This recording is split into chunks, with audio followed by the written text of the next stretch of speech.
your dreams, goals and desire, aspirations, it's good that you spend little more time on it and see, will this really mean something to you even after 25 years, 50 years? If you're in your deathbed, will it still mean something to you?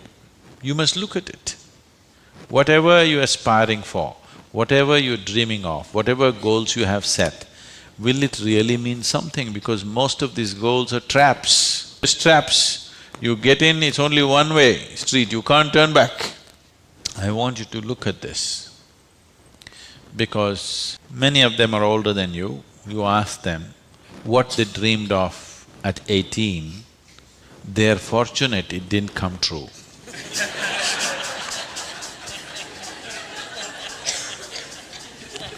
Yes or no? If everything that you desired and dreamed came true in your life, could you live with it? Fortunately, many of those things got filtered and never came true, isn't it? So, it will be very good if anybody of your age, if they want to decide and fix the goals of their life, it'll be very good if they take a break from all influence that's around them. Social influences, family influences, other influences, withdraw somewhere, that's why an ashram. Withdraw somewhere, sit down, meditate, bring yourself to a certain level of clarity and joy. When you're very happy and clear, you must decide. Not in desperation you set goals. Desperate goals that you set will mean a lot to you at that moment. Tomorrow morning you look, you don't know why you're tangled up with it. So, it'll be good. If you're fixing your life, it's best that you do it when you're very, very peaceful, happy and clear-headed, isn't it? Not influenced by anything around you, simply by yourself. Sit and decide what is it that you really want to become in your life. What is it that will be of enduring value for you, not for somebody else, for you. And you don't have to build a personality for that, you strive for that. The necessary persona will come. You must understand what a personality is. The word personality comes from the word persona. Persona means in Greek or in Latin, I'm sorry, is a mask. This is a mask that they used to use in old theaters. Now, the same people will be playing many roles. Let's say Ramayana is happening. You have to play Rama's role also and Sita's role also and Lakshman's role also. For everything there's one mask. You hold this mask and speak like Rama, keep it down. Hold this mask and speak like Sita, keep it down. Hold this and speak like Hanuman and keep it down. This is how the plays were done. So it is those masks which were referred to as persona. So personality means you held a mask and mask got stuck to your face, you couldn't pull it out. That means you have a personality. Personality is something that people are trying to develop because they have no sense of being. Instead of the real thing, you're trying to concretize the fake thing. If you are in touch with your being, why do you want a personality? It's not necessary. You can be a different kind of personality in different places. You are actually already. Or are you stuck with one personality? Some people are. People who are simplistic in their head have only one personality. Others have different personalities in different areas of life, isn't it? If you had seen me before like 1999, that is before the consecration of Dhyanalinga, I was a completely different kind of person, okay? To such an extent, everything about me was so different. Well before that things happened that was beyond me, but this was conscious.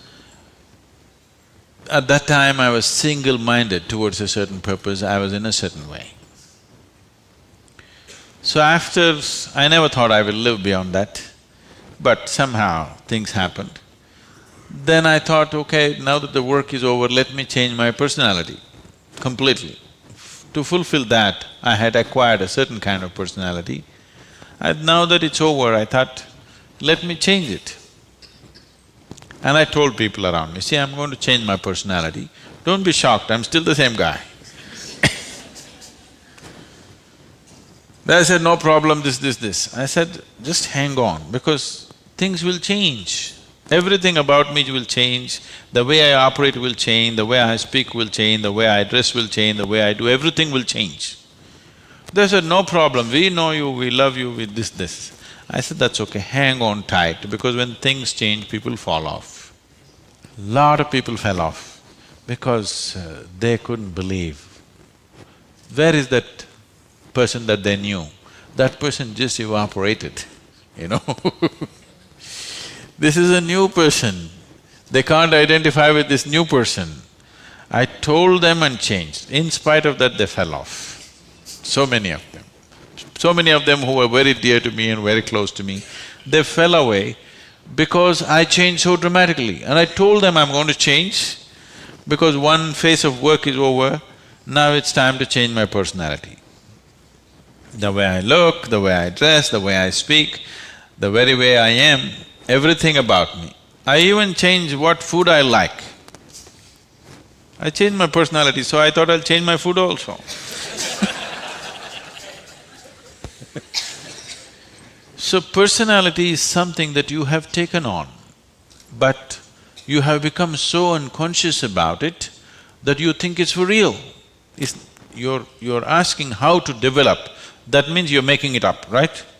Another word for developing is making up, isn't it? You're making it up. Make it up whichever way is suitable for your kind of activity, but you must be able to keep it down. If it gets stuck to your face, then it becomes misery. Then all suffering will come to you. You can take on any kind of personality, but when you want to keep it down, you must be able to keep it down. There was a sage, he was so wise. People went to him and crowds gathered. Then the king went to him and the king saw such a wise man should be in his court. So he told the sage, you must come and become my chief minister, because a wise man like you shouldn't go waste sitting under a tree. You must be useful for the people. The sage said, see, that's fine, but I have a condition. You must give me a room in your palace where I will spend every day 1 hour. You should never peep into that room, you should never ask me what it's about, you should never break into it, nothing. This room should be left unexplored by yourself, your servants, your secret agents and everybody. The king thought, that's not a problem. What's the problem with me? You want your room, why do I want to look into your room? Take it. Then whenever any important meeting is to come, this man who's sage, now who's become a minister, so he's wearing appropriate clothes for the palace, but he goes in to this room and locks himself for 1 hour and comes out. A few months and years passed, but then after that king's curiosity, it even got us to Mars. He wants to know what the hell is he doing inside.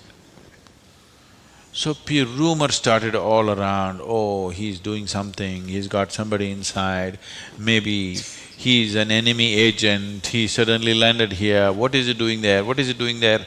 Everybody, the whole palace started buzzing around with what is he doing in this room. Everybody wants to see what's in the room, but it's always locked, he goes in, spends time there and comes out. Especially when something important is to be done, he goes in. All kinds of rumors happened. So, one day, king couldn't hold it. King asked this man, I want to see what's in that room. He said, well, there's a promise you've given me. If you break the promise, I will leave. So So he contained it. He doesn't want to lose the man. He's too wise. And then his other courtiers started talking, how can you allow this? We don't know what's happening inside. It could be dangerous, it could be this, it could be that. One day when he was not there, they broke open the door and went inside. They looked around, the room is empty, no furniture, no nothing, just empty room. They looked, nothing. Then what does he do here? Then in one corner they saw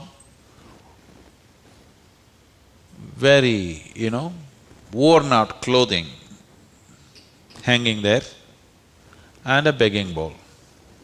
They went. They couldn't make out what this is. Then he came in. He said, well, you wanted to see, you have seen.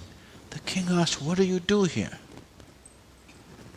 He said, whenever I want to make any important decision, I come here, wear my worn-out clothes and sit with a begging bowl, clearly, that I don't want to be caught up with all the things of the palace. I want my wisdom not to be lost in these clothes and in this jewelry and in this stuff. So I come here, wear those clothes, sit with my begging bowl, make the decisions and then come out. Now you've broken the promise, and he left. So, this is what meditation is for you. Every day when you sit, you strip yourself down. You don't have to do anything about it. If you sit there simply, see, anything that's made up needs constant support from you, isn't it? See, suppose you tell a lie. It needs constant support to keep it up, isn't it? But if something is true, you can even forget it, but it's still there, isn't it? You understand what I'm saying? If something is true, even if you forget it, it's still there, no problem. But if it's a lie, you have to keep it up. Your personality is a lie. Your being, your existence is the truth. You don't have to keep this up. This will be anywhere there. What you make up for the sake of the society, to function in the society, you need a certain kind of makeup. You must be able to keep it down. If you're going to bed fully made up, then something wrong with you.